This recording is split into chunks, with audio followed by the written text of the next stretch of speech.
नमस्कार, माझं नाव योगेश माने. आज आपण सातारा प्रादेशिक कार्यालय इथे सर्व एजंट, वाहन चालक, मालक आम्ही काम बंद आंदोलन करत आहोत. कारण आत जे अधिकारी बसलेले आहेत हे गेंड्याच्या कातडीचे अधिकारी बसलेले आहेत. त्यांच्यामुळं वाहन चालक, मालक यांना नाहक त्रास सहन करावा लागतो. कारण वारंवार वरिष्ठ अधिकारी दशरथ वाघुले सर आहेत, यांना सूचना देऊनसुद्धा कामकाजामध्ये कोणताही बदल केला जात नाही.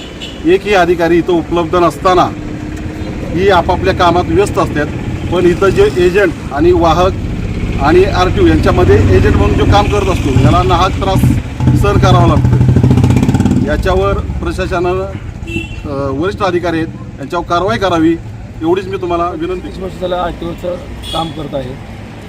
मोटर मालक आणि RTOचे अधिकारी यांच्यामध्ये जे काही ज्या कामकाजाच्या गोष्टी आहेत त्यांना आम्ही मदत करतो. एक प्रतिनिधी म्हणून त्यांचं आम्ही काम करतो. मी गेले 3 ते 4 महिने झाला आम्ही इथं पाहतो आहे.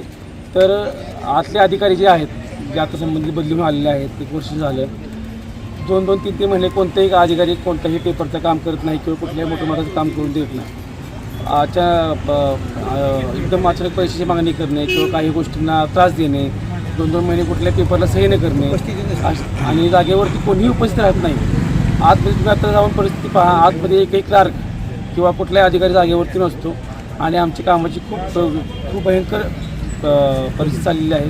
तर ह्यासाठी आम्ही सगळ्यांनी आंदोलन करून ऑफिसचं काम जोपर्यंत कोणतेही काम सहज चालत नाही तोपर्यंत आम्ही बंद ठेवणार आहे असं आम्ही ठरवलं आहे. प्रादेशिक परिवहन कार्यालय सातारा येथे आम्ही सर्व प्रतिनिधी इथं एकत्र जमलेलो आहोत. त्याचं कारण असं आहे की आम्ही 30-30 वर्ष इथं मोटर चालक, मालक जे आहेत त्यांचे प्रतिनिधी म्हणून काम करतो. तर कार्यालयाचं कामकाजाचे स्वरूप जे बघितलं जातं आहे आता, तर सर्व ऑनलाईन सिस्टीम झालेले आहेत. पण आता जे काही ऑफिसर्स इथं आलेले आहेत त्यांच्या ऑलरेडी तक्रारी आहेत. पण विषय वाहन मालक, चालक यांच्यामध्ये आम्ही दुवा आहे. आम्ही लोकांची इथं कामं करून देतो. इथे त्याचा मोबदला म्हणून लोक आम्हाला काय असेल ते चार्जेस देतात. आमचं कामच आहे ते आम्ही करून देतो. सर्व ठिकाणी प्रतिनिधी हे असतात.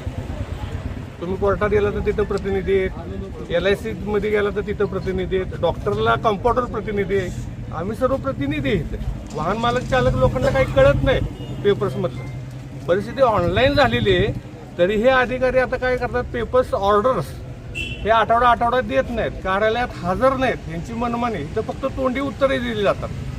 सर्व डॉक्युमेंट्स हे आत्ताच्या परिस्थितीत सर्व अपलोड केलेले असतात. ते तिथं डिटेल्स दिसतात.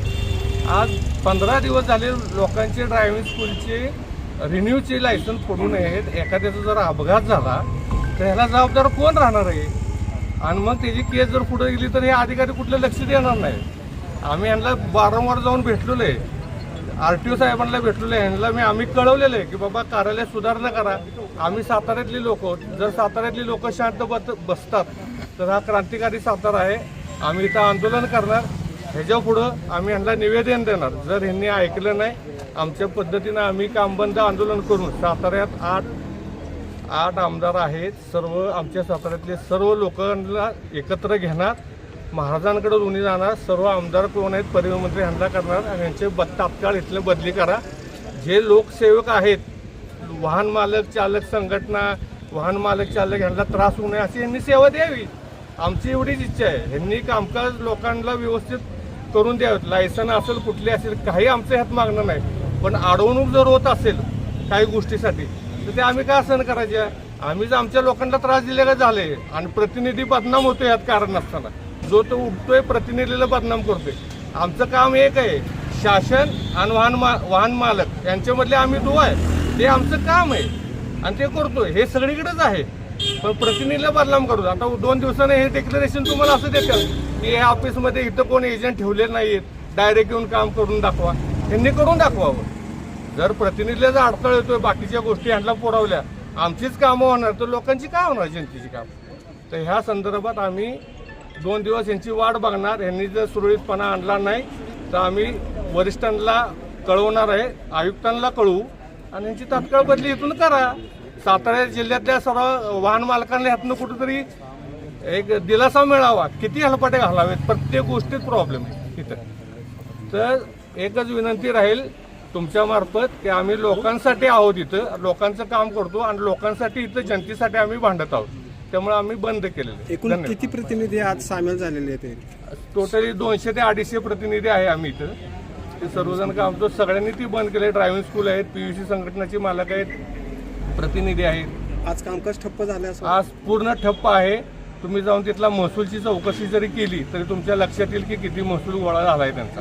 आज आणि सोमवार आहे, आम्ही आज एकही अधिकारी ऑफिसमध्ये हजर नाही. आता तुम्ही जशी आमची बाईट घेते तर तुम्ही आलाच आहात तर तुम्ही पण स्वतः जाऊन तिथं चेक करू शकता की अधिकारी कुठल्या टेबलला आहेत का नाही आहेत. बरं त्यांच्याकडे जरी चार्जेस असले तर कुणाकडं फलटण चार्ज असेल, कुणाकडं करार चार्ज असेल, तर कुणाकडं सातारा चार्ज असेल, तर तुम्ही स्वतः आला आहेत. आमची जशी बाईट घेते तुम्ही स्वतःहून जाऊन आत्ता आहे असे तुम्ही आतमध्ये जाऊन तुम्ही चेक करू शकता की कुठला अधिकारी आत्ताच वाजलेले आहेत 1 तर टायमिंग काय अधिकाऱ्यांचं याचं बरोबर ना.